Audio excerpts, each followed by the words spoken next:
Hey everybody, Rosematter here, and welcome to part 39 of my Umineko Let's Play.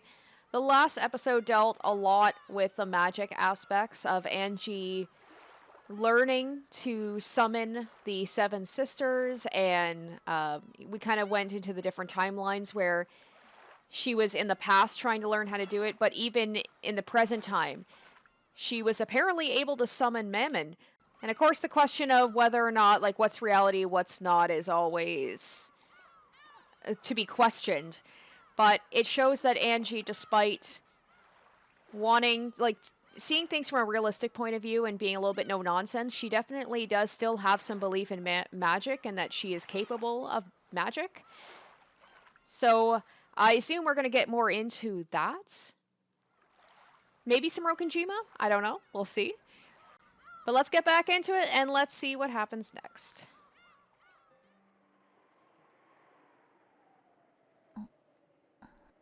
My awareness began to return slowly. I hadn't been able to stand watching Aunt Rosa and Mario Oni-chan's relationship, and had run away from Beato and Oni-chan's game, hadn't I? Okay, we're back to the game again. I'd got to go back. I've got to go back, support Oni-chan, and quickly bring him back from this world and its crazy witch games. Because as long as I'm here, I'm not permitted to call myself Ange. Suddenly, I felt someone's presence. When I turned around, there stood Mammon. グレーテル様、そろそろお戻りになられないと、ゲームの進行に差し支えると、ベアトリーチェ様が仰せです。速やかにお戻りになられますように。ありがとう。もう戻るわ。よかったじゃないですか。何が？バトラお兄ちゃんに出会えて。皮肉？そう聞こえるなら、そういうことにしてもらってもいいですけど。ごめんなさい。言葉通りに受け取るべきね。ええ、そうよ。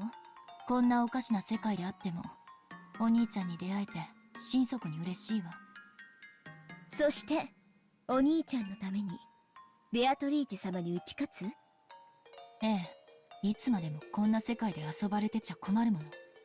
そろそろお家へ帰る時間なのよ。だから私が呼びに来たわ。せいぜい頑張ってください。私、今の主はベアトリーチェ様ですので応援はできませんが。知ってるわ。1986年10月5日まではあなたはベアトリーチェの家具よ。そしてやがては私の友人になるわ。そしてやがてはその友人を捨てるわけですが、何しろ。Oh. Ooh. Mammon moaned as if she had bit her tongue, staggering as she clutched her chest. Apparently, the rule applies to people other than me as well. 大丈夫？それ結構辛いわよ。失礼しました。グレーテル様。いいえ、ありがとう。嬉しいわ、お兄ちゃんに出会えて。あなたの最初の問いへの答えよ。じゃあ戻りましょう。私があまりぐずるとあなたが今の主人に怒られるわ。はい、ご理解いただけて助かります。それではこっち。マモンI'm sure Mammon had been about to say, well then, this way, but she stopped dead as though the film had been torn off. It looked as though she had suddenly frozen. Then I noticed, she wasn't the only thing that had frozen. Even the air and floating bits of dust had frozen in place. A world where it seemed that even time itself had frozen. Yes, it resembled what would usually happen just before Birkenstall appeared. But the atmosphere was different somehow. Then I understood. It wasn't Birkenstall. It was the other witch. Ah! Haven't seen her in a while. ラムダデルタ、あなたにはルールの適用はないのね。当たり前でしょ。ルールは他人を縛るためにあるのよ。自分をそれで縛るバカはいないわ。Birkenstall is a witch who supports me, but this girl is different. This witch supports Beatrice. In other words, she's on the side of the enemy. But there's some kind of difference between her and Beatrice. There's something elusive about Lambda Delta's existence, and Birkenstall's as well. How else should I put it? Maybe like they're beings from a higher dimension. In any event, I'm still unsure how to deal with her. The only thing I'm certain about is she is my enemy. No, just knowing that might be enough. それで私に何かご用？まあね、あなたたちの会話に耳を傾けてたらちょっと面白い話になったんでね。あなたにちょっといい話を聞かせてあげようと思って。あなたは私の敵のはず。そのあなたが私に得する話を聞かせる理由が思いつかないわ。つまり耳を傾けた時点で負けということだわ。じゃあね、See you next time。誤解しないで。私の相手はベルンであってあなたじゃないわ。つまり私とあなたが共に得をする話はあり得るということよ。悪いけど私には聞く気がないわ。That said, I probably won't be released from this frozen time until Lambda Delta is happy. That itself might be proof she's a higher dimension being than me. I haven't been given the option of not listening to her. About the only thing I can do is strengthen my mental guard and try not to be shaken by anything she says. She'll probably either try to make me believe something disadvantageous to me, or threaten me. そんなに身構えなくてもいいってば。私はあなたの誤解を解きに来ただけよ。いえ、ちょっと違う。ベルンカステルがあなたについた嘘を教えてあげようと思ってやってきたのよ。ベルンカステルが嘘？あなたはベルンにベアトを倒せば兄が帰ってくるような、そんな言い方をされたんじゃないの？さあ、あなたに話す気はないけど。My brother coming home. I hadn't been promised anything that dreamlike. It was a promise with considerable low prospects where I could end up with maybe one person, and only if I was lucky. But that's enough for me. Since I was promised an eternity of isolation, this faint but still non-zero chance was like a blindingly bright beacon to me. ある意味ベルンのその約束は嘘ではないわ。ベルンがそう約束したのならきっと、あなたがベアトを倒せば、バトラも両親も解放されて、あなたのところへ帰ってくる。何の問題もないじゃない。本気で？あの子は案外残酷よね。Maybe they come back, but maybe Ange would die, so they would still never be reunited? 分かってて騙すなんて。私がどう騙されてるというの？ Shoot, I've let her take the initiative, but I won't be released until I lend an ear to her story. So it's something I'll have to hear anyway. Even though I realized I could be on the verge of falling into a trap, I urged her onwards. 今は何年？このゲーム版の世界のこと？ならば1986年10月4日よ。その通り。ならば、あなたがベアトに打ち勝ったなら、台風が去った10月6日に島に囚われていた人々は帰還する。1986年の10月6日にね。だから何？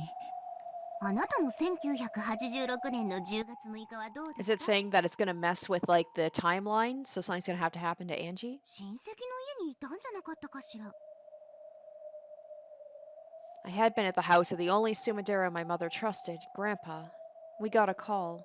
While I was playing with building blocks in the tatami room, we got that call. After watching to see I'd remembered, Lambda Delta smiled unpleasantly and spoke. ねえ、あなたの1986年10月6日に Oh, that's so バ creepy. トラお兄ちゃん帰ってきた？ Even though I didn't understand what I was being told, I noticed an unpleasant sweat seeping out all over my face. Ah, I don't understand. I don't understand. What is this witch saying? いい？あなたがベアトを倒せばバトラは確かに解放されるわ。そしてお家へ帰るでしょうね。1986年のお家に。だってそうでしょ？バトラは1986年の10月4日から5日に閉じ込められてるんだもの。解放されたらその翌日に帰るのは当然でしょ？そしてあなたは1998年の人間。バトラが帰ってこなかった Okay, 1998 yeah, so it is saying that エンジ Angie can't exist in that world, right? 意味わかる？何言ってるのあんたは。10月6日に家族が家に帰ってくるなら素敵じゃない。私はすぐにおじいちゃんの家から帰るわ。そして私たちは出会う。めでたしめでたし。ええ、後宮エンジェは家族に再会できるでしょうね。1986年に6歳の後宮エンジェよね。私って誰？後宮エンジェよ、18歳の。違うわ。後宮エンジェじゃない。そういう名前の魔女の駒なのよ。厳密にはエンジェ・ベアトリーチェという名の全くの別人。意味わかる？ I'm starting to think I don't. Huh? Huh? Who am I? Huh? だからベルンは残酷だなって思うの。いいえ、意地悪だなって思うのよね。そういう経験なくもないけどね。Yeah, Rika, right? I'm guessing. 私何か騙されてる？ああ、でもどうかベルンを責めないでね。だって考えようによってはあの子は嘘をついてない。ベアトを倒せば家族が帰ってくる。後宮エンジェのところへ。でもその後宮エンジェがあなたのことだとは言ってないだろうけどね。Was it like that? When did Bernkastel say, or what did Bernkastel say to me again? Your assistance is needed. Your family needs it.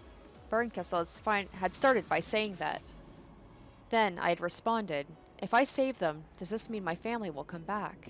And how had Bernkastel answered that again? I cannot promise that. Oh, that kid did promise me, in exchange for accepting this fight. Yes, this is what she said.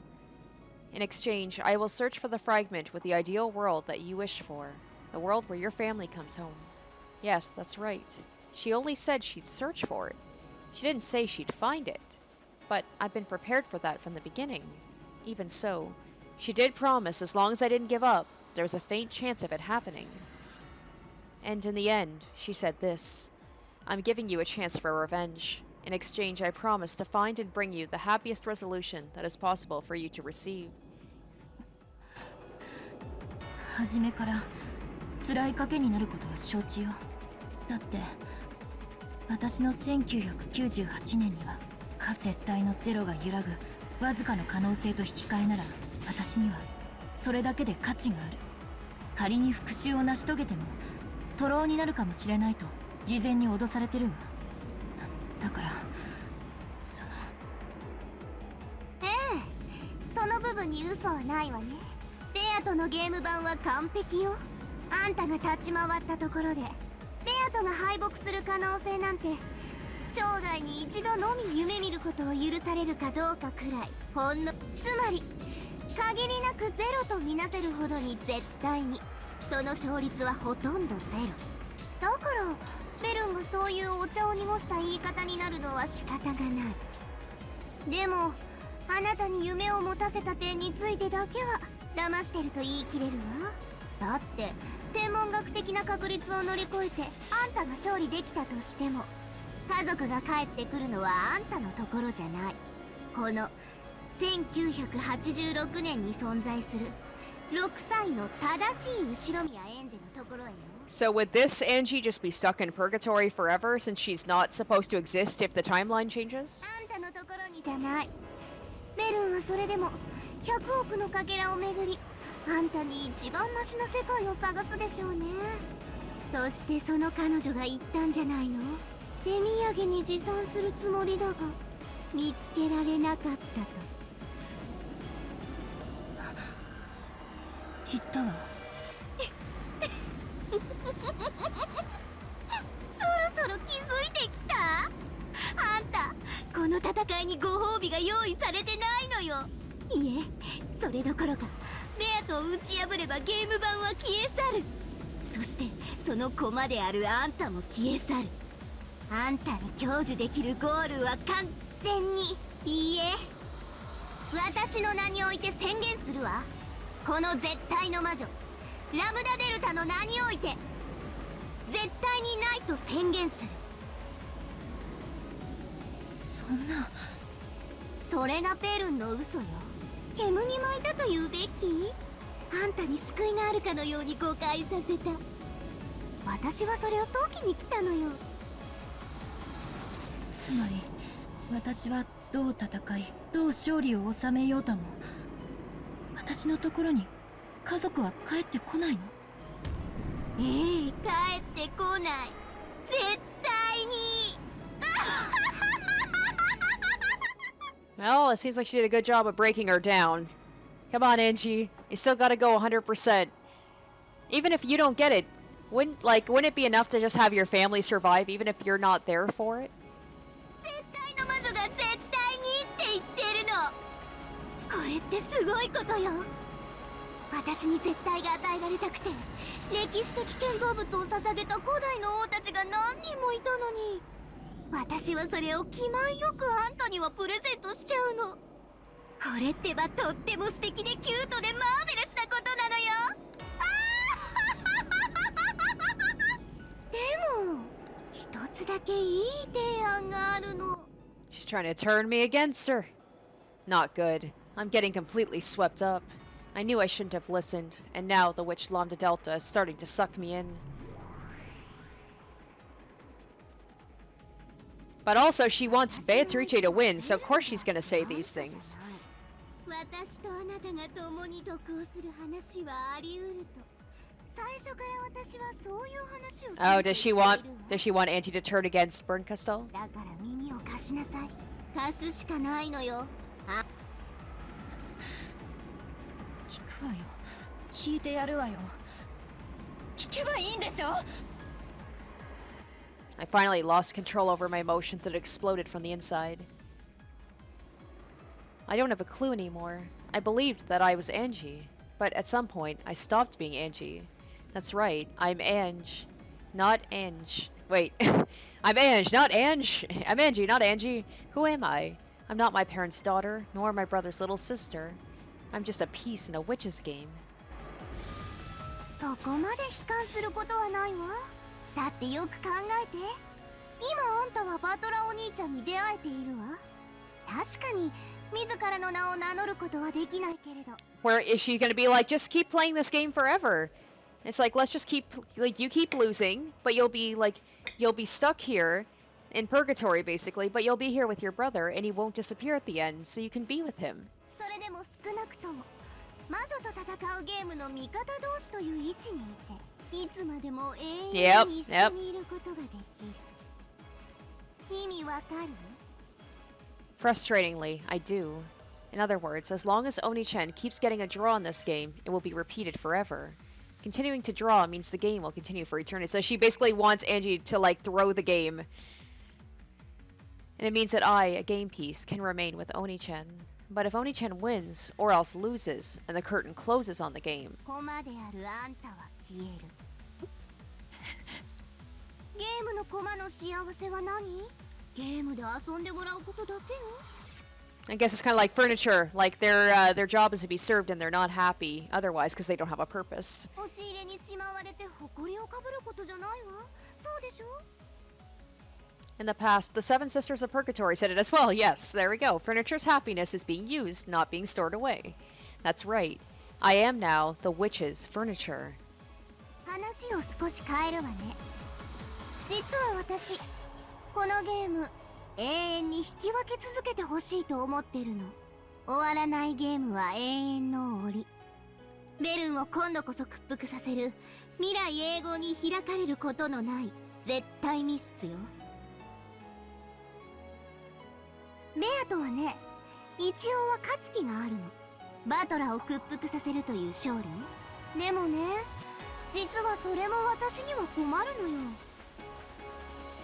だってゲームが終わっちゃったら密室が崩れてしまうもの。だから私、バトラが屈服することだけはないようにある程度の手心は加えてるの。安心して。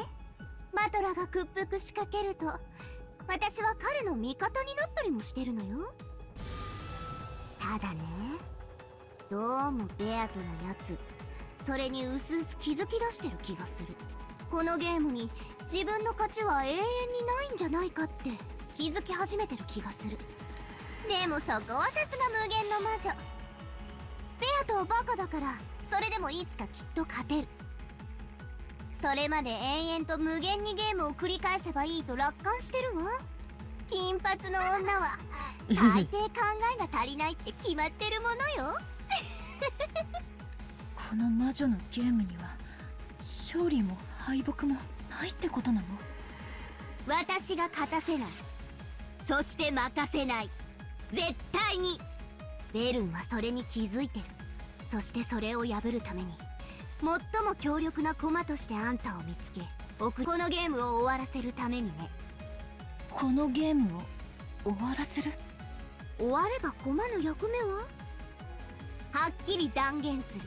あんたは存在が矛盾してるのよ。自らの存在理由が自らを闇に葬り絶望するため。My goal is to defeat Beato and release my captive family. And yet, even as I succeed, I won't be rewarded. 負けられない。そして勝っても報われない。だから私は第三の選択肢をあなたに持ってきたの。そしてその選択肢は私とあなたの利害を一致させるわ。Continuing the draw forever. そう、永遠に引き分け続ける限りこの世界は崩壊しない。この世界は何？魔女とのゲームの世界。ベアトとバトラが永遠に戦い続ける世界。そして同時にあなたが永遠にバトラと一緒にいられる世界なのよ。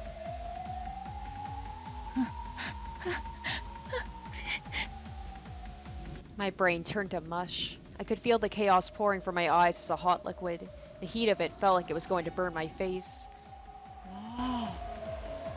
エンジェ・ベアトリーチェ、ゲームを終わらせ、あなたとバトラの交流できる世界を終わらせようとするのが目的のベルンカステルに味方する理由はどこにあんの？あの子はあんたを騙してたのよ。自分の駒になればあんたが救われるかのようにごまかしてね。でも私はそこをごまかさない。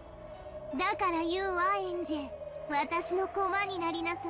私はベルンのように絶対にもらえない嘘のご褒美なんてちらつかせないわ。Yeah, Lambda-Delta's coming out and being like, look, I'm being honest with you. I am using you for my own gain, but at least I'm being honest with what I'm doing. 私の駒となり、このゲームが絶対に終わらないように私に協力する限り、私はあんたにこの世界が絶対に続くことを我が名において絶対に約束する。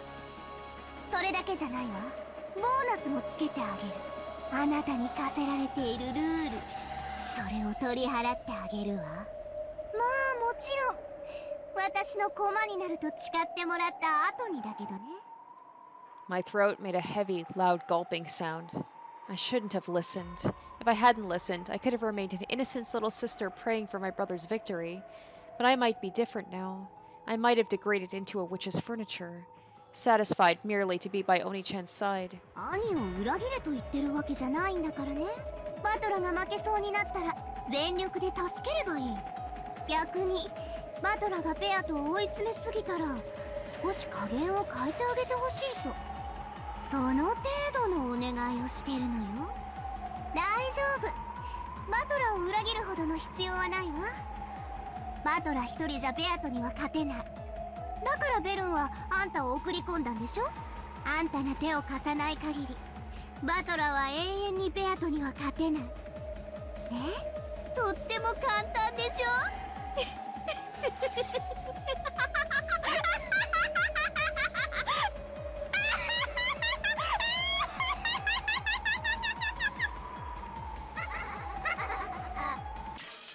Damn, okay, well that threw in some extra drama.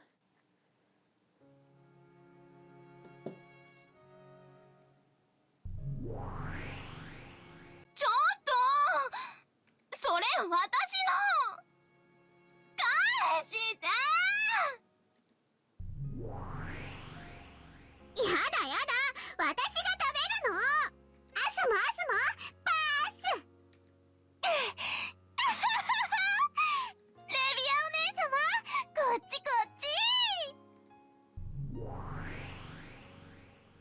wonder where they swiped it from. They were fighting over a donut or something, playing around really loudly.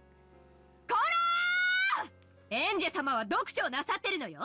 少しは静かにできないの？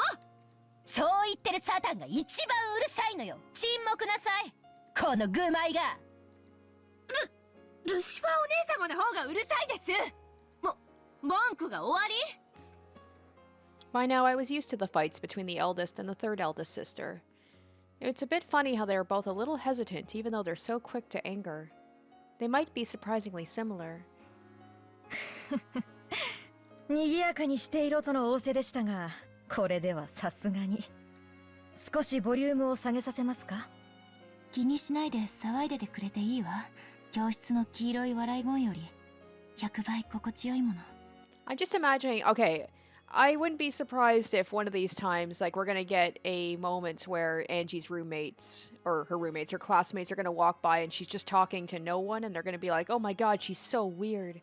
エンジ様、早く次のページ。エンジ様は読むのが遅い。マモンは読書が好きなの？地味なことが一番苦手そうに見えるのにね。マモンが司るのは強欲。知識欲にもそれは通じます。ただし、独占したがるので、本を与えると人に読ませまいと、読書後に焼いてしまうこともあるのでご注意を。私は誰も知らないことを私だけが知っているのが好き。誰もできないことを私だけができるのが好き。だから勉強は好き。私だけが誰も知らない英知を独り占めしたいから。As Mammon said that, her eyes sparkling, she stared transfixed at the open page, reading through it again. You could see the greed that made her even more intent than me on devouring that page. As you can see, my magical power was now much stronger compared to the first day I summoned them. I was now at the point where I could summon all the 7 sisters of Purgatory at once and still calmly read a book like this. This place, although I couldn't recall where it was a quiet and calm street-side bench. The reason I couldn't remember the location of this place was that at the time I visited it, I was very young. Still, I remembered the day we'd walked here and how much fun it was. Mom, Dad, and even Oni-chan had been there. It was a memory of a very rare and very happy day when all the family had actually been together. The people walking by every once in a while weren't noticing me. They were just pleasantly ignoring me and passing by as normal. Probably just like, oh no, it's a crazy person, just don't look them in the eye. Like, I've definitely done that, where it's just, places where I go sometimes, there's a lot of people walking around who, obviously, they got some stuff going on, and the best thing you can do is just ignore them. I wasn't even the slightest bit embarrassed by the 7 sisters' shameless outfits, because it wasn't like they were actually being seen by anyone. In fact, I'd gotten pretty used to them. Just so long as they didn't make me wear one. I was sitting on a stylish bench memorizing a timeline for world history. In an academy system where everything is based on collective responsibility, there's no tolerance for dunces. It seemed I was lowering the average grade for the class considerably. According to those extremely intelligent girls, if I alone improved my grade, the average would rise drastically. They'd been kind enough to show me with a graph drawn with colorful pens on a B4 sheet of drawing paper. Just thinking of the effort it must have taken to draw that was nauseating. But I'd already spat out all of those complaints. I'd already used those girls to vent all my furious anger and sadness. The 7 sisters were sometimes outraged, sometimes compassionate, and sometimes shared in my sorrows. I was truly happy to have friends with whom I could share those emotions. It said they were originally furniture that existed to carry out Beatrice's cruel sacrificial ritual. If that sickening occult message bottle was to be believed, it seemed that several among them even attacked my family. But I didn't believe that, and it would be pointless to question them about it. Okay, so we're in... Okay, so this is the most recent time, because she talked about or not necessarily, because they talked about how the bottles, it was on the news and stuff, so this could be, yeah, I guess she's still in school, so this isn't like all that stuff going on with Kyrie's sister going after her, so she's still a little bit younger. Because I was gonna say, I was like, wow, she's really dived right back into the whole, like, magic thing after denouncing it so fervently before. They're furniture, so all they can do is respond to their master's requests. Even if they really had attacked my family, I couldn't hate them. The one I really hated was the Golden Witch, Beatrice, not Ava. Or else the one at the very center of Rokonjima Gate. There we go, Aunt Ava. エンジ様、早く次のページ。あ、ごめん。はあ、疲れたわ。少し休憩させて。エンジ様、休憩だって。遊ぼう遊ぼう。エンジ様、遊ぼう。When they noticed I'd interrupted my studying, the most energetic younger sisters gathered around me. That wasn't all. Even Maria, Oni-chan, and Sakataro showed themselves. They'd probably been very close by, but they must have hid themselves so they didn't interrupt my studying. フリュー、エンジェ、お勉強どう？お勉強どう？やー、サク太郎、元気？ちょっと、私にもモフモフさせて。早い者勝ちだっていつも言ってるでしょ？あー、かわいいかわいい。うきゅー、潰れちゃうよ。うりゅー。7姉妹が揃ってる時に現れたのが運の尽きだ。おとなしくモフモフされてもらおう。もういっつもこんなにしてしまって、愚昧な姉と妹どもが申し訳ありません。サク太郎もみんなに会えて喜んでるよ。どうエンジェ、お勉強の調子は？ありがとう。まあそこそこには。ご丁寧にも他のクラスで先にあった小テストのプリントが回してもらえたの。麗しい連帯感に涙が出るわ。とりあえず年表を頭に入れるだけでもまあ多少はマシかしら。うりゅう、エンジェお勉強偉い。いっぱい点数取れるよ。うりゅう。お疲れ様。マリア、お勉強は全然ダメだったから、ちゃんと勉強すれば点数が取れるエンジェが羨ましいよ。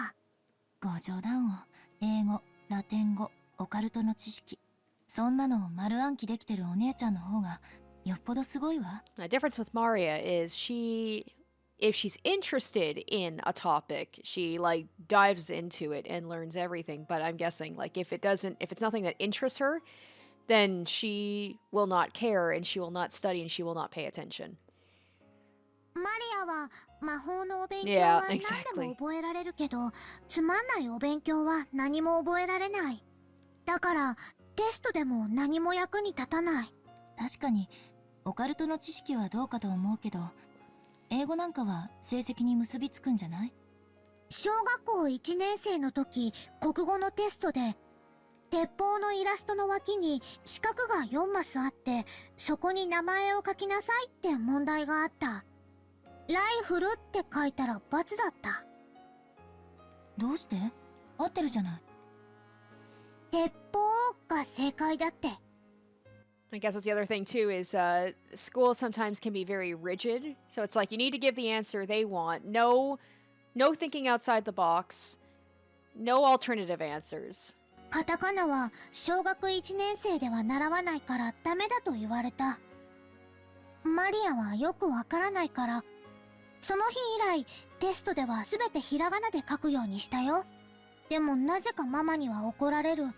Poor Maria, because people do say that it seems like based on Maria's history and everything, she may have autism or some sort of thing that causes her learning to be different.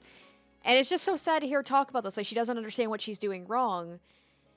And it's just like, it's a bummer. It sucks that, like, school in general just can't be a little bit more, especially back in the 80s, I imagine, can't be a little bit more thoughtful about that kind of stuff. 先生にも怒られる。It's like, work with their strengths, right? お姉ちゃんは多分生まれる国を間違えたわ。ならマリア、魔女の国に生まれて魔法学校に入りたかった。そうしたらもっともっと素敵な魔法の友達がいっぱいいたかもね。うりゅう。でも別に今は何も気にしてないよ。 She's like, I'm dead now. It doesn't matter. だって魔法はいっぱい使えるし、魔法のお友達もたくさんいる。 Don't have to worry about school anymore. マリアにはサクタロがいれば十分だもの。僕だけじゃないよ。サクスケもサク吉も動物の音楽隊もアザラシの下田くんもウサギのサナエさんも小豚のピゴーくんも他にもいっぱい。 Incredible. Oni-chan's friends just keep increasing in number. Every time I ask, the list of her friends' names grows longer.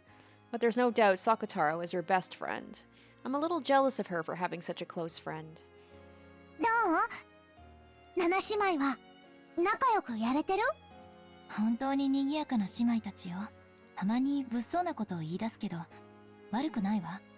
本当はサクタロみたいな可愛い子が良かったんだけど、今は彼女たちと一緒でも十分いいかなって思ってる。もっと私の原初の魔法を学んだならきっとエンジェの好みの友達を生み出せるようにもなるよ。今のエンジェに想像はまだちょっと難しいね。Humble brag much, Maria. 想像と召喚は違う。そして反言もまた違う。やっぱり一番の願いは家族を蘇らせること？うん。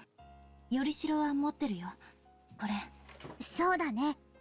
その髪飾りならいつかきっとバトラーを呼び出す鍵になるよ。あとはエンジェの修行次第だね。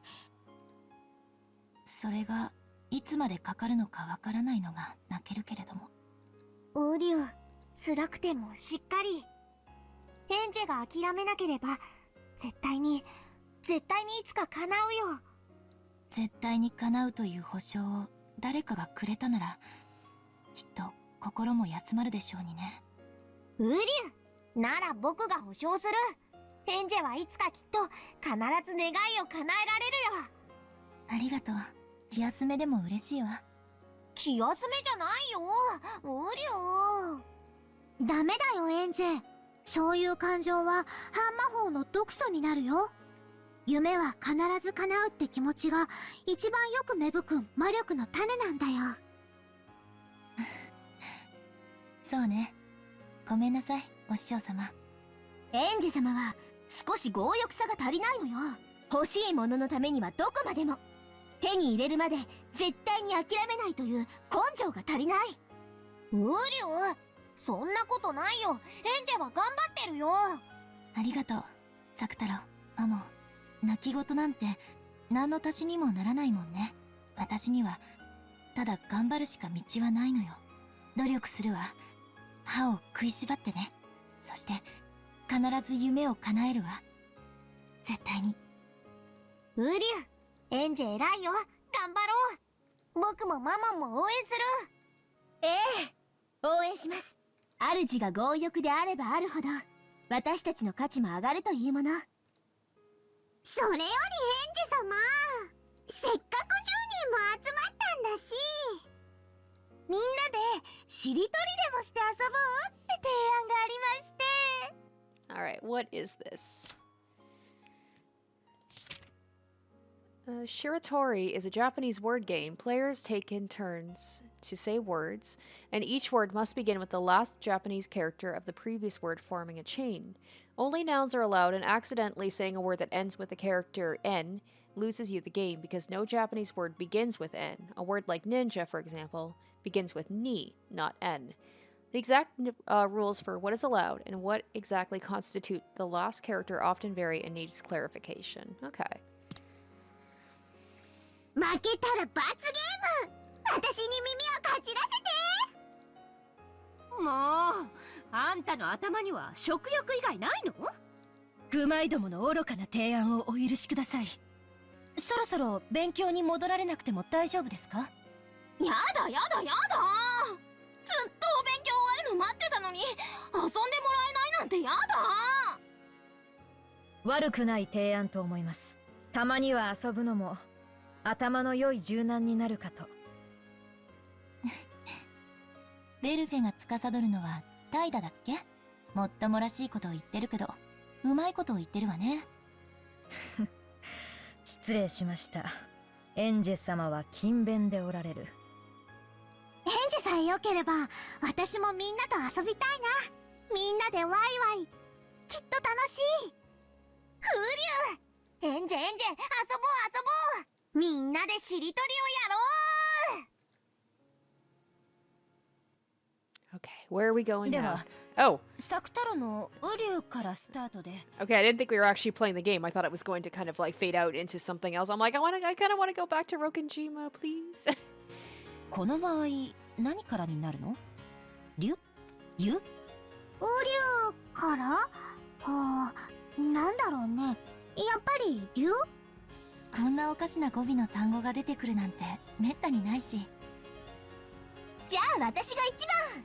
竜から行くね。時計のネジの竜図。私が一番に言いたかったのに、竜との方が素敵。図？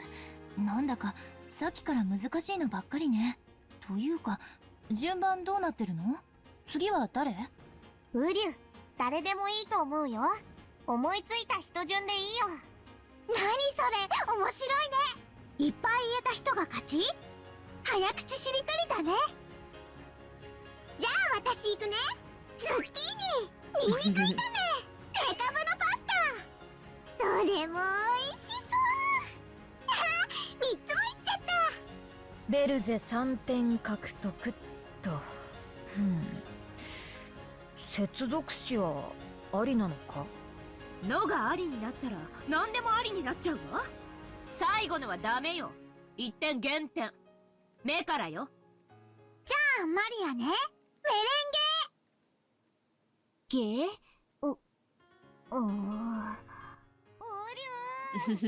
？He's like a Pokemon. He's like, that's all I can say. 下水道、埋め立て地、地下室。ざっとこんな感じ？お姉様、なんだか品のない単語ばっかり。何よ。じゃあ品のいい単語で続けてみなさいよ。とにかく私3点ね。次はつよ、つ。こんな変なしりとり初めて。面白い。雨竜、全然わかんないけど面白い。雨竜。I'd played normal Shiratori before, but this kind of weird Shiratori was a new experience for me. The seven sisters who would be lively enough just on their own, Maria Oni-chan, Sakataro and me. She is by herself. People are just walking by and just hearing Angie just yell out random words. I was now surrounded by friends that were just so fun. The courage to accept a world of magic, a world of witches. That alone wouldn't change the fact I was locked up in an academy, without a single friend in my class, but I was having such a fun and merry time regardless. I'll become a witch like Maria Oni-chan, and someday I'll add my family to this happy circle. Mom, Dad, and Oni-chan. If possible, George Oni-chan and Jessica Oni-chan too. And my other relatives. I'll call except Ava, not Ava. I'll call everyone here without a single person missing, and we'll all be gathered together. それが私の夢。 Maybe also not Kinzo, he would drag things down, I feel. そうよ。私はそれを叶えるまで絶対にくじけない。エンジ様はきっと大魔女になられます。あなたがそうだと信じるだけで、我ら煉獄の7姉妹はその日まで常におそばにお仕えするでしょう。いてくれる？いつまでも私の力になってくれる？当然。 And then, apparently, not really, because they're now, well, going back in time to 1986. That must be weird for Angie. It's like they said they'd always be by her side, and now they're kind of working against her because they're with Beatrice. だって私、エンジ様の友達じゃないですか。そうね。常に全員揃ってみんなで遊びましょう。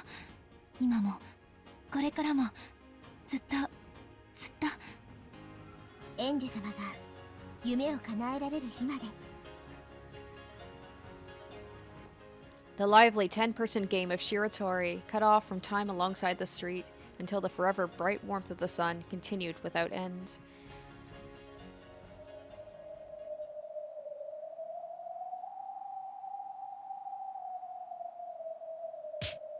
Oh. マジほんと。どう Oh. いうわけ後ろ宮さん。 It's happening. They caught her talking to herself, didn't they? In the end, I wasn't able to make a very good grade on my test. Oh, never mind. Did they give her maybe the wrong... Oh, they may have given her the wrong answers just to fuck her up so that they can make fun of her more. Except that would make sense, because if they say that, like, everyone needs to get good grades, then why would they sabotage her? I thought I'd memorize things in my own way, but if you could manage anything by cramming all night like that, no one would worry about tests. あらかじめ問題が分かってたら普通楽勝じゃない？楽勝。さすがの私たちも空欄に答えまでは書き込みませんでしたわ。その程度はお勉強してくれると信じてましたから。何これ、ちょっとマジこれ信じらんない。ほとんどダメじゃない。あんた本当にちゃんと予習したわけ？一応一応ってレベルじゃありませんことよ、後ろ宮さん。ここまでひどいと私めまいすらしそうですわよ。Oh, that's that parallel between Maria not having friends and Angie not having friends because they're seen as different and weird. おお神よ、こんな簡単なテストすら無残な成績を残し、クラス全体の平均点をガタ打ちさせる彼女をどうかお許しください。 Oh yeah, I guess it's a Catholic school, right? That's why they keep saying God Almighty, God forgive.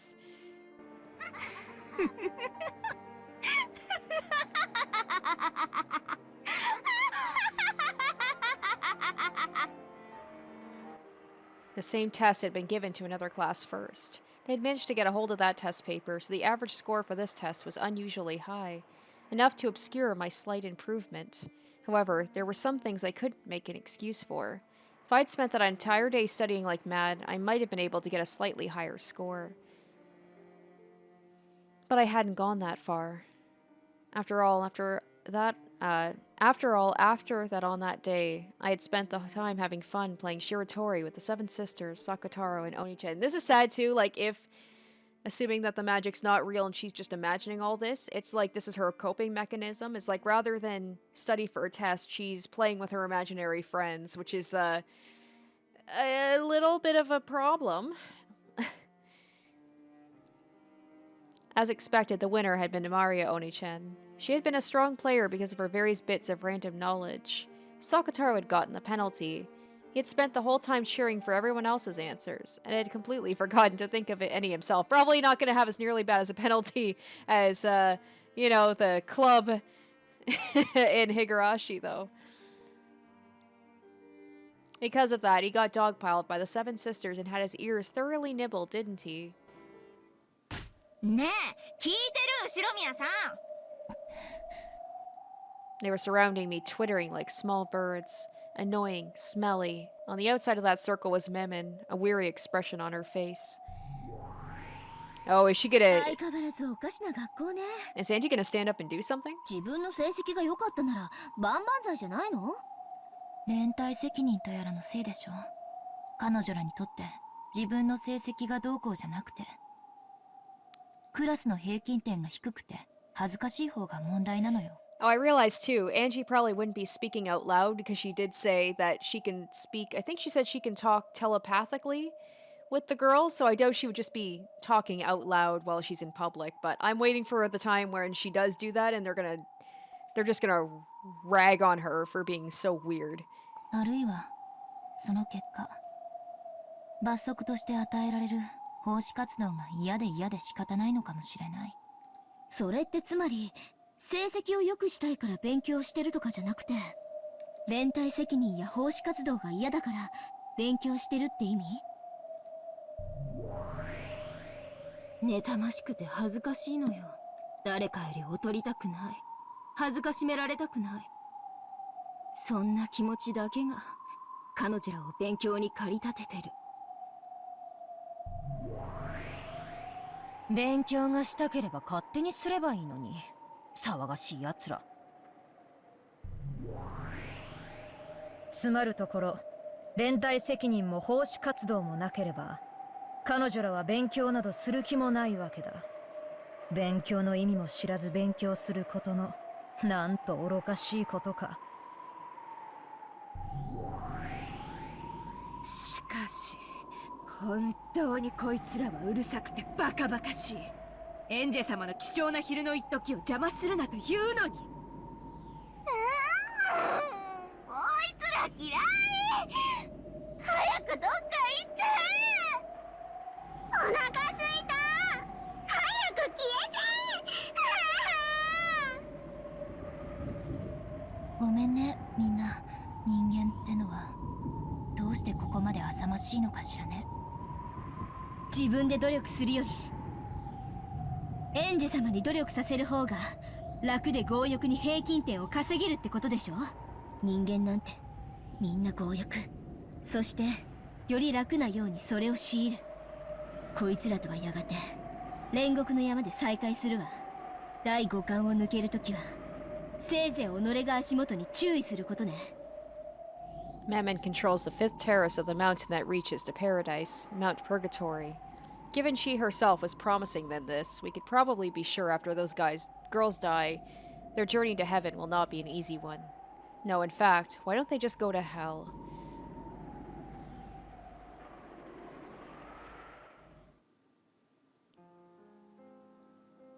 The class committee had applied to the student council to use the classroom during lunch and after school.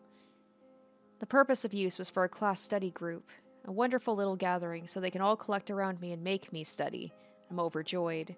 Which meant that every day I would have all my lunch and 3 hours of my afternoon stolen from me. This was like Sadako during the anime where she was like basically forced to just go to basically the classroom with all of the underachievers. The Academy and its student council, with its motto of student self-government, instantly approved of this pleasant activity that the students were taking up of their own initiative. In other words, I would no longer be able to escape after school by leaving the classroom. After school, the first class study group meeting started right away. Would they open a textbook, then kindly and carefully explain so even I could understand it? Of course, it was nothing like that naive fantasy.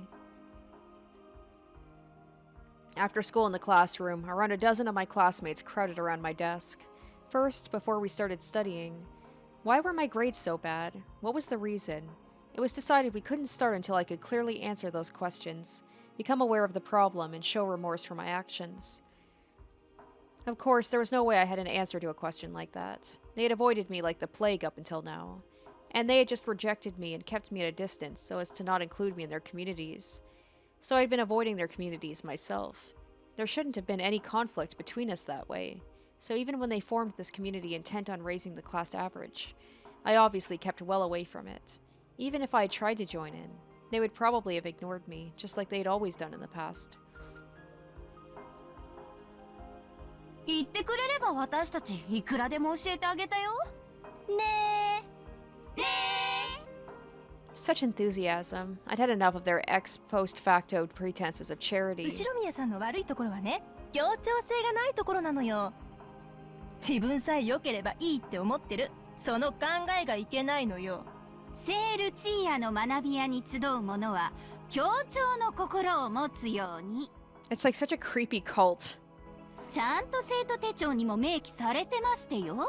協調性があればクラス全体に貢献するために一緒にお勉強しようという意思も生まれると思うの。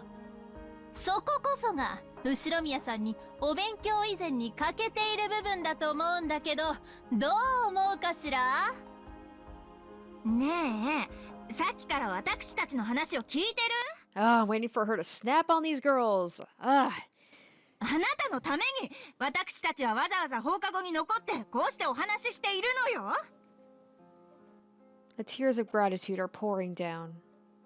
Of course, they didn't like that. This way, it almost makes it look like we're bullying you. They scolded me. Fortunately, I'm normally all cried out anyway. If I'm told not to cry, I can hold it back. I'm the opposite, man. If I'm upset and someone asks me, like, if I'm okay or what's wrong, that's, like, activates the waterworks and I just start crying. And then people tell me not to cry. It's just, like, does the opposite. First, I was to write a letter of remorse and read it out loud. Of course, they meant today. The class president politely applied to the student council and the staff room for an extension on the use of the classroom. Apparently, it was accepted right away, which meant that starting now, I'd be forced into self-criticism here for at least a full 5 hours. This is like their socially acceptable way of bullying her. But it's just like, oh, but it's just for self-betterment. We're trying to make you better, but we're also going to break you down and make you realize, like, what a pathetic piece of shit you are. And we're going to make you, like, say it out loud and apologize to us for you being such a piece of shit. I, Ushiramiya Ange, caused trouble for my classmates by getting a low score on my test. 違うでしょ。成績が低くて迷惑をかけたってのは根本じゃないでしょ。協調性でしょ、協調性。もうなんで後宮さんの反省文の書き方まで私たちが指導しなくちゃならないのよ。 Their abusive jeers flew about one after another. I followed their guidance and put the eraser to it. I, Ushiramiya Ange, caused trouble for my classmates by not having a cooperative attitude. ねえちょっと私たちが言ったのをそのまま書いても意味ないのよ。あんた反省って意味分かってんの？自分の言葉で書かなくちゃ意味がないじゃない。自分の言葉で書かなくちゃ。後宮さんってちょっと不思議な子だなって思ってたけど、やっぱり変わってるよね。Even following their guidance didn't change the jeers much. In fact, now it felt like they were mocking me more as well. In this way, over the following several hours, without rest, without being allowed to go to the bathroom, of course, without being permitted to have dinner, and while being continuously insulted, I was coerced into writing a document which humiliated myself. Poor Angie.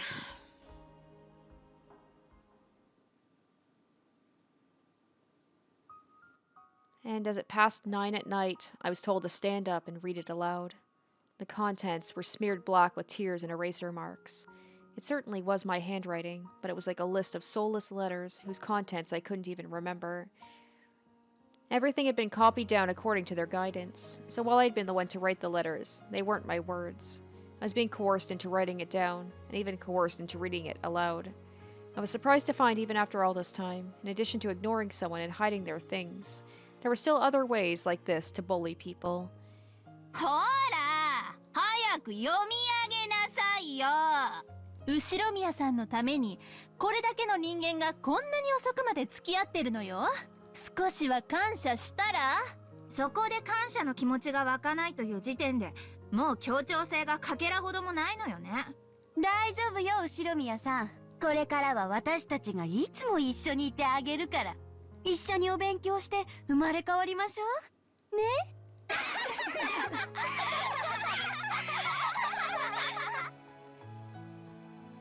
Still surrounded by them, I stood from my seat and dropped my gaze towards the blackened page.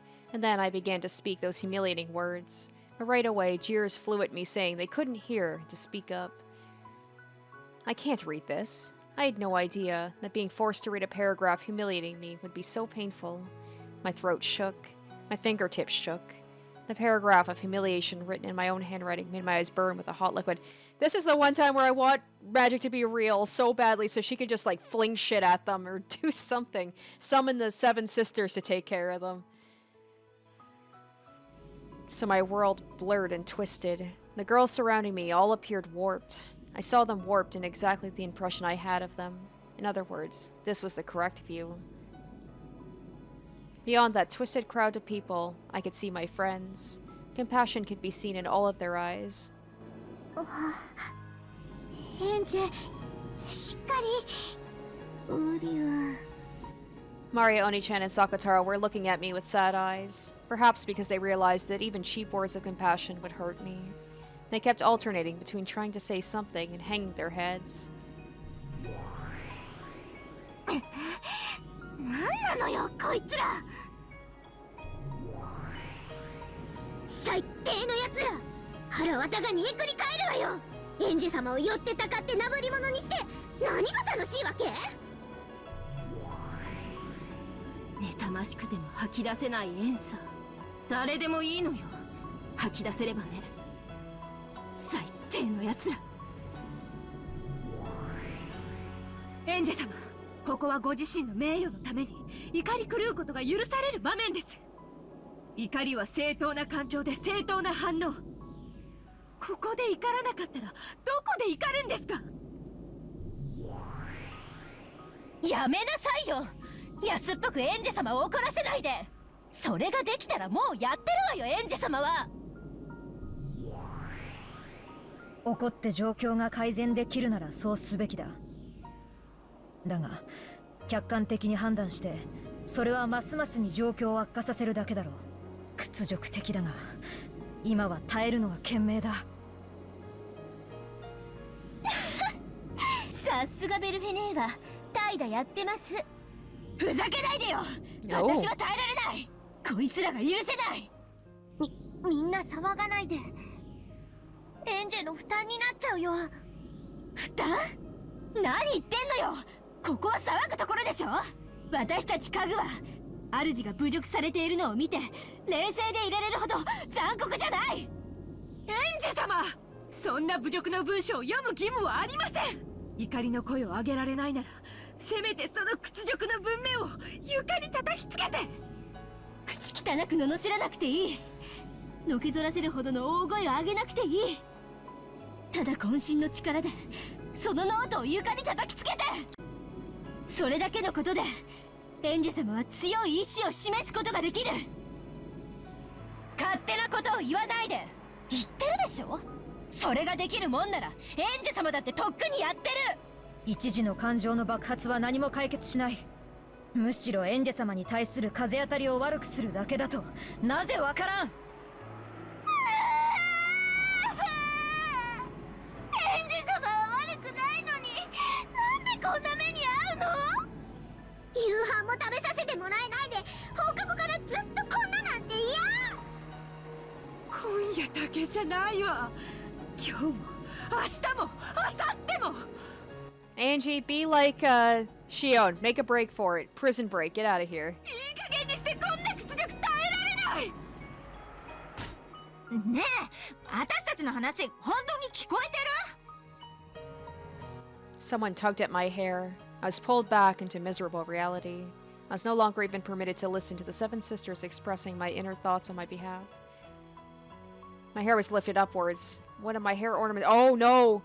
Oh no, they messed with her hair tie. That's it. She's gonna fucking rampage or cry or something. Like, you don't mess with her hair ties. Oh no. One of my hair ornaments came off and I heard it bounce and roll on the ground. No one picked it up. To the contrary, they casually avoided it as though something filthy had come rolling towards them. I tried to follow it with my eyes, but my hair was tugged upwards again. I'm not a violent person, but if someone pulls on my hair, I feel like my instinct would be like, throw a punch. Like, you don't fucking pull someone's hair. なんで私たちがこんなに真剣に話してるのにいつも聞いてないわけ？右の耳から左の耳ってやつ？それとも馬の耳に念仏かしら？あんたいい加減にしてよね。私たち全員に迷惑かけてるって自覚本気であるの？私たちに言われてるからいやいや書いたとか言い出すんじゃないでしょうね。あんたが本当に自分の意思で反省できるまでマジで終わんないからね。今日だけじゃないよ。明日も明後日もマジで続くからね。あんまり舐めてんじゃないわよ。つーかさ、なんでまだ生きてんの？生きてられる？普通。私なら死んじゃうね。Oh. Oh, not the right thing to say to her when the rest of her family, like, she probably does feel that survivor's guilt a lot. She probably thinks that to herself, like, why couldn't I have died with my family? Why did I have to be the one who survived? She's like, if I died, things would have been better. I wouldn't be tortured by Ava, tortured by these girls. 生きてられないよね。だってさ、生きてるだけで迷惑かけてるだけでしょ。私だったら絶対に生きてられない。うんうん。私だったら死ぬね。その方が世の中のためになるならすぐにでも死んじゃうよ。ねえ。じゃあ死んでよ。Ooh. Yes. Come on. エンジ様、こいつら全員今すぐ殺してよ、あんたたち。ルシファー、聞こえた？ Oh. あんたたち煉獄の七姉妹は人間なんかあっという間に皆殺しにできるすごい核なんでしょ？ Well, if they were real. I'm going back and forth between the magic things, but I definitely don't believe that the sisters actually killed people on the island. Those were humans who did that, I'm sure of that. あんたらいつも私にそう自慢していたわ。ならやって、今すぐこいつらを皆殺しにして、今すぐこの場で。それは For some reason, Lucifer's speech faltered. なんで？どうしてよ。目にも止まらぬ速度で飛び回って魔女の敵の心臓を即座に貫く必殺の家具でしょ。そしてそれを主である私が命じてる。今すぐ実行しなさい。殺して、こいつらをみんな殺せ。エンジェ様、どうか落ち着いて。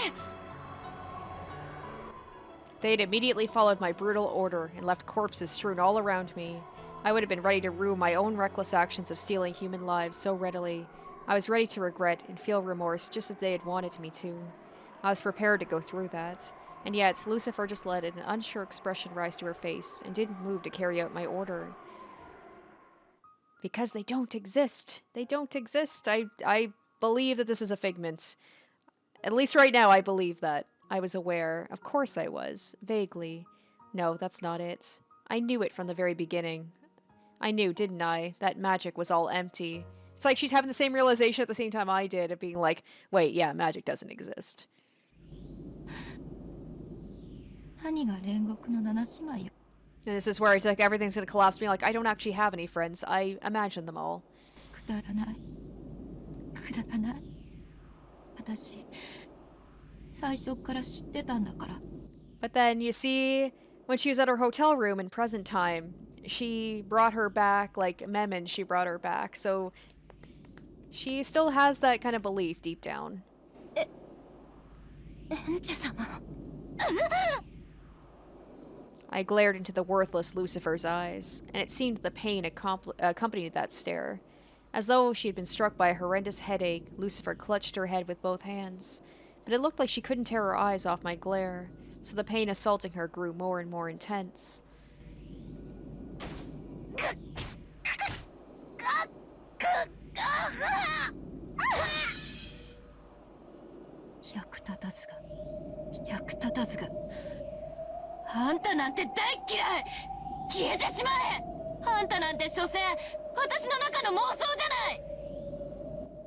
Hopelessness and disappointment, resignation and a dream's end.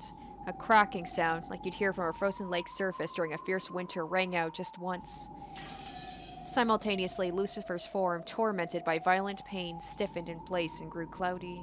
It was almost as though a beautifully polished glass window had been heartlessly smashed and turned white from the countless cracks. And that was an accurate analogy. At some point, Lucifer's form had turned into a glass ornament of the same shape.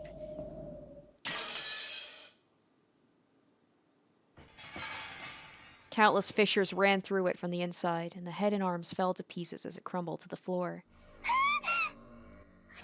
Oh, haven't heard this song in a while. 知女は誰？ Ooh. レビアタン？私の命令を実行して、今すぐにこいつらを皆殺しにして。そのエンジェ様、どうかお気を沈めてお聞きください。私たちは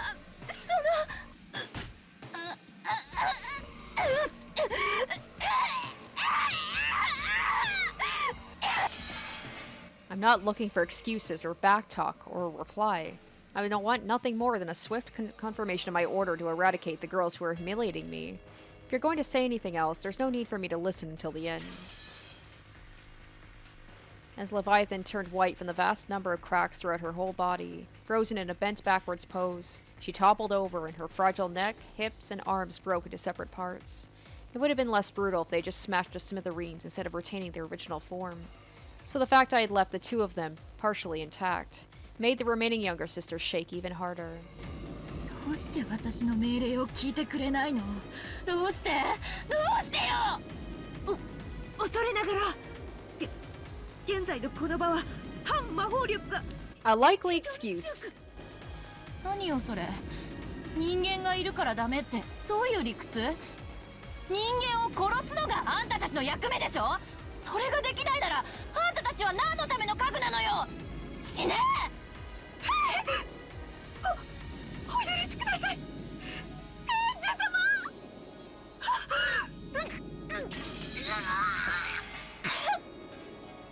As she clutched her head with both arms, Satan also turned white and fell down face first. The neck really did seem to be the most fragile part. Her head broke off weightily and rolled over to Belgafor's feet. 人間が多いからダメなの？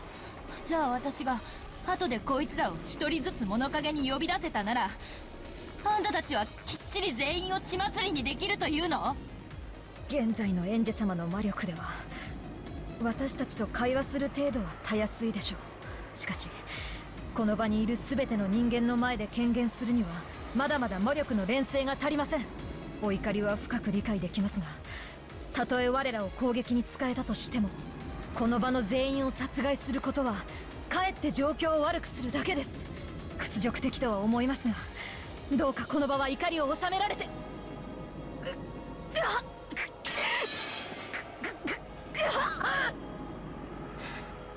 あとの3人も同じ答えなの？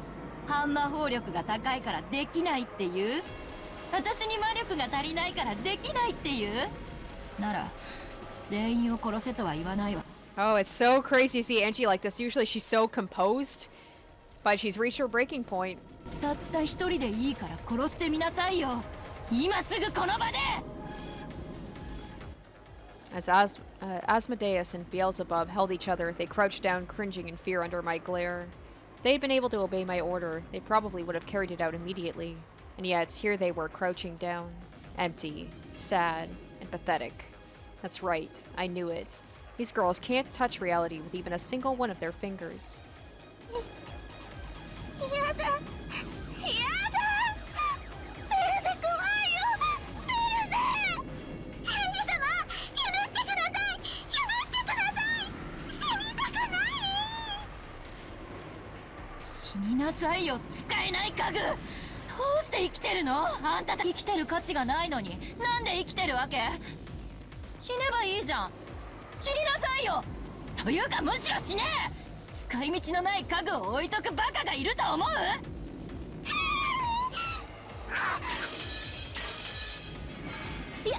やめてください、エンジ様。何？ママ、あなただけは私の命令を遂行してくれるの？そうよね。私の一番のお友達だもんね。あなただけはやってくれるわよね。こいつらを。今のエンジ様には私たちを刺激しても人殺しはできません。主にできることを手伝うのが家具の役目。主にすらできないことを私たちにはすることができない。エンジ様はこいつらが憎いですか？ So she's saying that if you can't actually murder someone, if you don't have the capacity to murder someone, then they won't do it. So that if these girls exist, then whoever Beatrice is would, as a person, be capable of murder? Is that what she's saying? 憎いですよね。殺したくなる気持ちよくわかります。ええ、どうぞ。ならば殺しましょうよ、エンジ様。エンジ様自らがその手を血に染めるならば、我ら煉獄の七姉妹どこまでもお供しましょうとも。どこまでも。私にできないからあんたたちに頼んでるんでしょ？私にできないことをできるからあんたたちは家具なんでしょ？ええ、家具です。使われてこそ家具です。どうぞ我らを使って殺してください。殺すのはあなたです、エンジ様。 So, by that logic, even more so than that, whoever committed those murders on Rokonjima actually murdered. There was no magic involved, it seems like. It's like, no, they murdered with their bare hands. エンジ様が殺したいというならどうぞご自由に。ためらうことはありません。どうぞ今すぐにそれを実行。そこまでの覚悟が伴って初めて、自らの手を汚す覚悟があって初めて。我でもエンジ様はそれに至っていないんです。語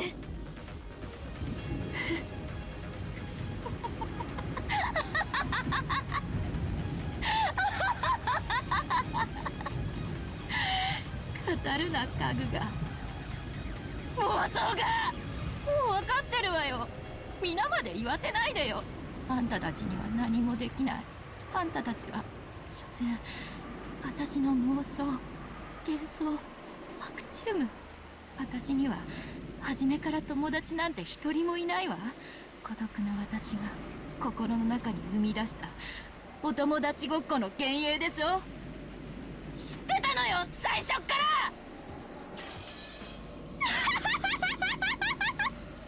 へえ、そうですよ。エンジェ様の頭の中の幻想ですけど何か。 Well, はい、そうです。私たちは友達のただ一人もいやしない。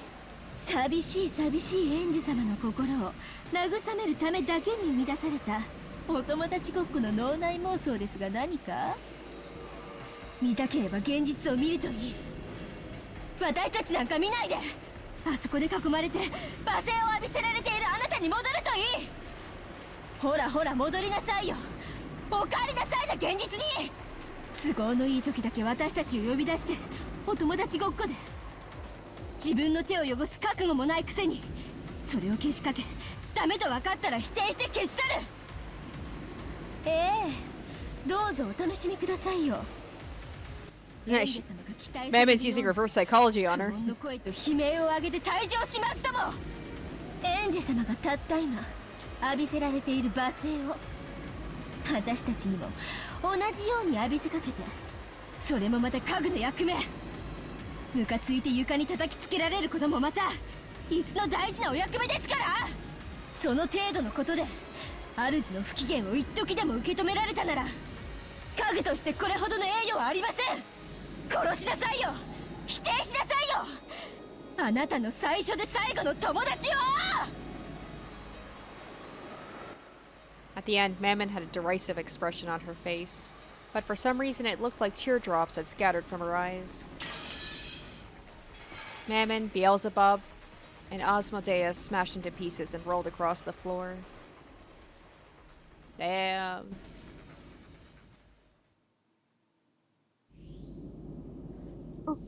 Oh no! She coming for Sakataro and Maria next? こっちへおいで、サク太郎。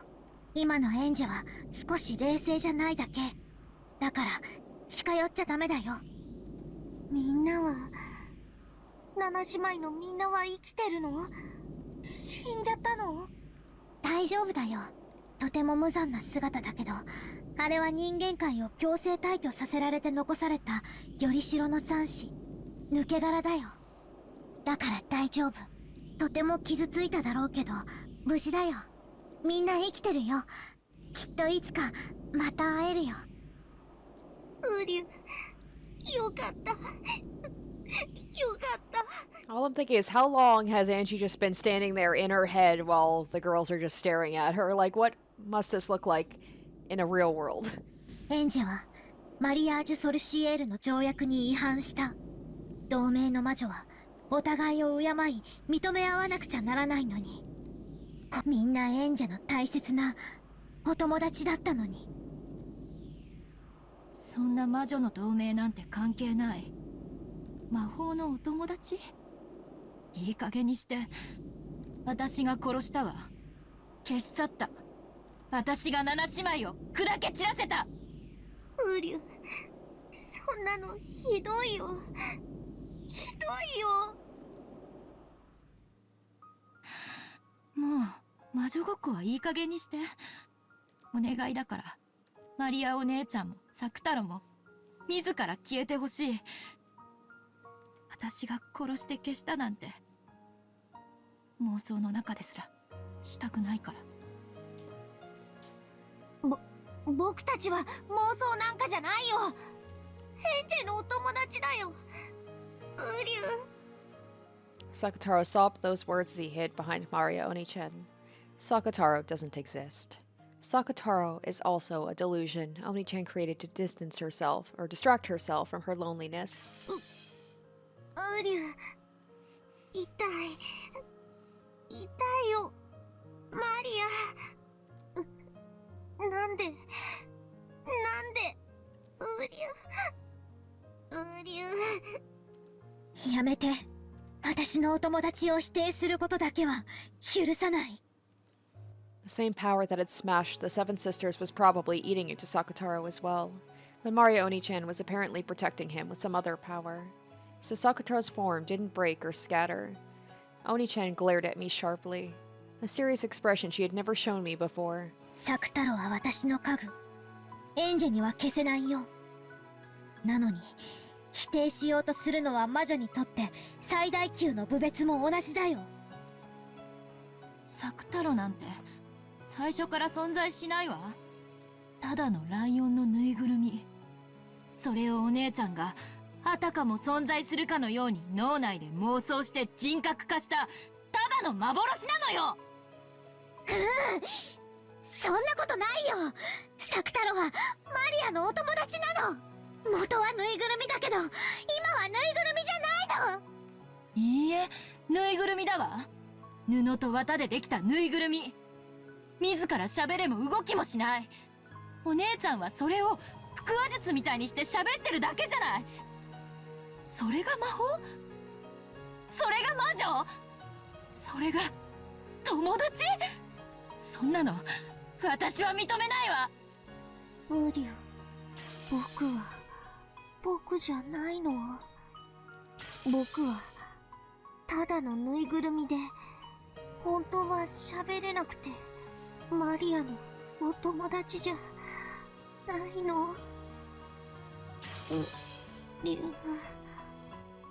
So plagued by a high fever, Sakataro weakened bit by bit. As he clung to Oni-chan's body, he did all he could to continue standing, but his body began to slip down bit by bit. As he did, Oni-chan held him and screamed at me as tears streamed down her face. Who would have thought that, like, a fake lion stuffed animal representation fading away would be so sad? やめて。魔法の毒でサク太郎を焼かないで。いじめないで。侮辱しないで。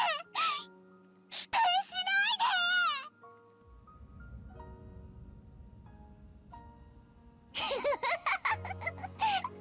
マリアお姉ちゃん変なの。サク太郎なんかいないよ。ぬいぐるみはぬいぐるみだもん。布と綿でできてるってママに習ったもん。歩いたり喋ったりなんかできるわけないよ。うりゅサク太郎、サク太郎、ぬいぐるみじゃないもん。ぬいぐるみじゃないもん。友達だもん。 So is this a flashback to when Angie was hanging out with Maria at previous things? And it's like going back in time to even when Angie was a kid and still being like, he's not real.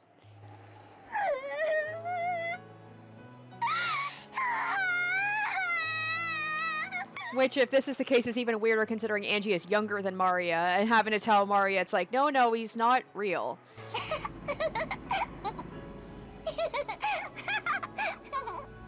ぬいぐるみ遊びなんかよりみんなでお外で遊ぶ方がいい。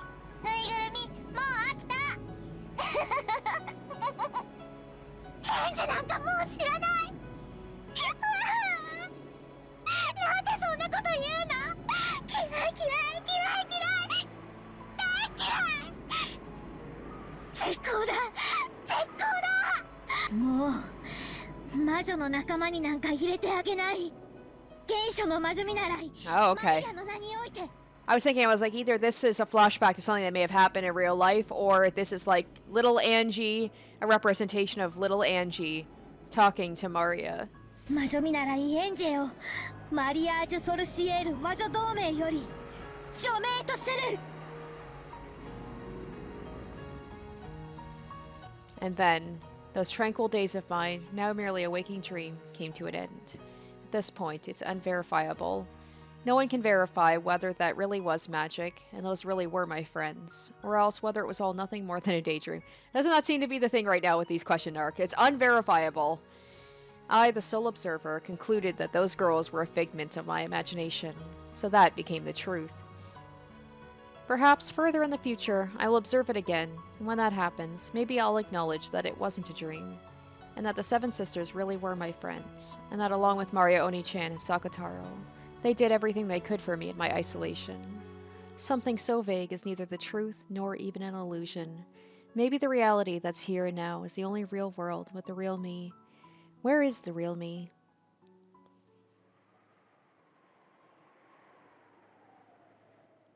The person standing among the girl's shameful remains, resembling broken glass sculptures, breathing harshly and shoulders heaving. That is not me. The place I am is over there. The one boxed in by a crowd, the one being subjected to constant verbal abuse, the one hanging her head with clearly red eyes. The me over there, isn't that the real me? I won't dream anymore, because there's nowhere for me to run. I'll go back. I'll return myself to the cage made of flesh. ねえ、話聞こえてますかしら？いつまでもうつむいていても何の解決にもなりませんわよ。聞こえてるわ。ああ、やっと返事した。このまま黙ってれば終わるとか、泣けば許してもらえるとか、そういうこと考えてるんじゃないの？あんた、自覚あるかって聞いてるのよ。自分が周りに迷惑かけてるって自覚があるのかって聞いてんのよ。I slowly nodded. I admitted it. Oh, God, I was hoping maybe she'd snap on them, but it's like they said, that would only make things worse if she did. I admitted I had been spending my time in a waking dreamland, trying to remain separate from the others in my class. Those friends who had spoken to me with such kind and hopeful words, who couldn't offer me any help at all now in the moment I truly wanted it. To move on from them and to sully them. I admitted it. 私、後ろ宮エンジェは協調性がなくてクラスメートに迷惑をかけました。それは勉強ができないためクラスメート全体に対し過度の劣等感を持っていたからに他なりません。私は生きてても仕方ありません。 Damn. That's so sad because, like, what was the song playing? Thanks for being born. Just that. Oh, that song is always so sad. Sometimes it's hopeful, sometimes it's sad. Starting there, I was no longer reading the paragraph they'd made me write. It was my improvisation and what was in my heart. They also noticed that it wasn't what they had anticipated, but while they did frown, no one spoke. So I continued. そうです。私は生きてても仕方がなかった。1986年のあの日に私も連れて行ってもらうはずだったんです。なのに私だけが連れて行ってもらえなかった。 Now the girls were like, okay, you're weirding us out, you can go now. どうして私はここにいるのでしょう。ここは私のいる世界じゃない。誰も助けてくれません。一時私の中に生まれた架空の友人たちだけが私を助けてくれるような気がしていました。でも友人たちは所詮は妄想で、だってここは妄想の世界じゃなくて現実の世界だから。だからつまり私は今日までずっとアクチウムを見続けてきたわけです。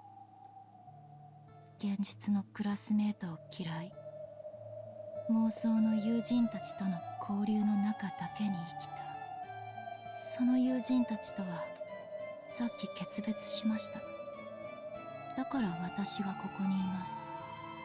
家族もいません。友人も捨てました。もう私には何も残っていません。どうして死なないの？さっきそう聞いた人がいました。その通りだと思います。どうして私は生きてるんでしょう。1986年に私は死んでいるはずだったんです。いえ、きっと死んだんです。なのに私の殺された魂は未だにこの肉の檻に閉じ込められている。だから誰かに求めよう。それに誰も答えてくれないなら自分でしよう。誰か私を。Oh, she say kill me? Oh, Jesus. The girls were like, well, we wanted to bully you, but that's a little bit too far. I spoke that sentence and looked around. Dumbfounded girls, shocked girls, girls who looked like they didn't know what this kid was saying. And after a small delay, more and more girls with faces that said, is this kid all right? Whisper, whisper, mutter, mutter, and then giggle, giggle. When I ordered my friends in my daydream to kill, they couldn't do it. And so, man, these girls are harsh, like, literally asking to die and they're laughing at her. So I asked real humans to kill, but of course, these girls can't do it either. Maybe, like, nervous giggling, but still. In other words, both daydreams and reality are the same. Doesn't that mean that everything, absolutely everything, this world included, is all a daydream? Then what's the problem? After all, on that day when I lost my entire family, I already died. All the days since then have been the delusions of a wrongful survivor. Delusions of a life flashing before my eyes. Once I understood that, it felt like all the scenery surrounding me began to twist and bend slightly. Well, it would make a lot of sense if this was all a daydream, why she was able to do the things she was able to do, because here's the thing, I feel like a lot of things I can explain through human means, but her jumping off of a building and surviving, that's a very hard thing for me to be able to rationalize without thinking she's got some sort of magical power. I'm finally going to wake up. I'm going to be released from this world of waking dreams. I felt my consciousness sliding away. That's alright. Fade further and further away and take me to my family. Therefore, no matter what unfolded in this twisted, faded world, I paid it no mind at all. I saw the crowd get pushed aside as a teacher stepped in. Perhaps a teacher doing the rounds happened to notice a strange disturbance. The teacher was vigorously shouting something, moving to protect me. Oh, is she going to be put in, like, protective services or, like, kept under observation?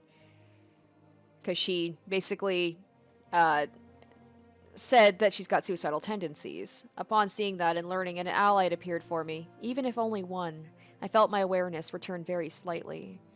Or the school's just gonna be like, oh, this looks bad on us if a student says they want to die. We need to correct this.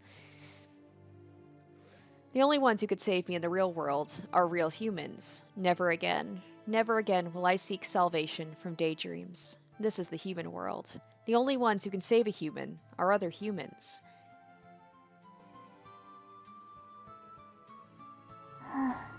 そうだね。エンジェがそう思ったなら、それがエンジェの世界。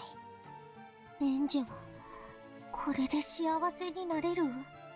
エンジェがそれでしか幸せになれないと信じたなら、もうそれしかない。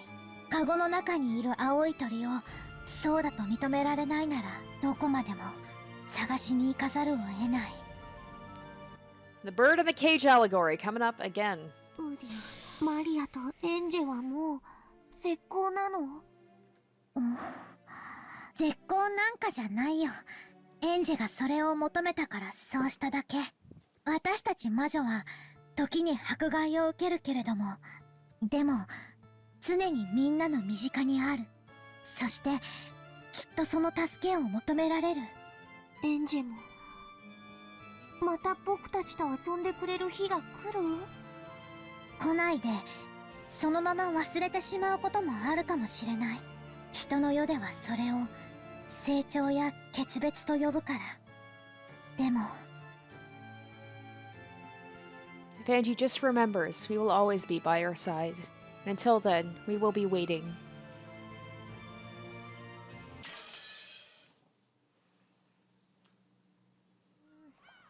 Alright, so man, that was a really depressing episode.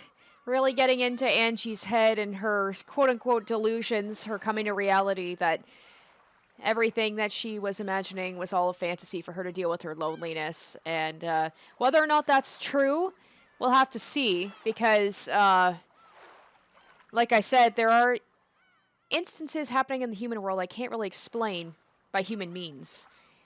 The way I talk, sometimes I know it seems like I rule out magic completely, but I am kind of coming around to maybe trying to believe a little bit. Maybe I'm a little bit like Angie, where I'm fighting the delusions and the fantasies versus reality a little bit, and I get swayed sometimes on either side. But I am excited to find out more about, hopefully, Rokonjima.